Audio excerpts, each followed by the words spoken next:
Sorry to reply to this with another voiceover instead of just a comment, but the short answer is as much as possible.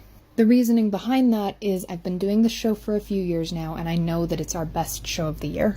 I want every opportunity I can get to make a sale, and the best way for me to do that is to make sure I have as much stock as possible. I also know that I have to fill 2 tables in a 10 by 10 space for a duration of 2 days.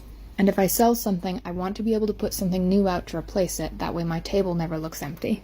Looking over my inventory sheets for the past couple years, this translates to roughly $2,000 worth of hand-painted merchandise. And if I include my ceramic pieces, the total merchandise value I typically take to a show like this is $4,000 to $5,000. My hand-painted pieces are priced at an average of $35 each, so this works out to about 70 pieces in just hand-painted merchandise alone. Like I said though, this is our biggest show of the year, and I definitely wasn't doing this when we first started out. I think the first show we ever did, we took maybe 20 to 30 pieces.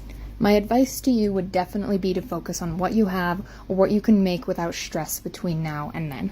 If you don't have a lot of stock, use the negative space at your table to your advantage and try to just make the display look really swanky. For tiny work like ours, elevating it with risers or shelves makes a big difference. Most people who vend didn't start out with hundreds of pieces of merchandise at their table, so really just focus on what you can reasonably bring without stressing.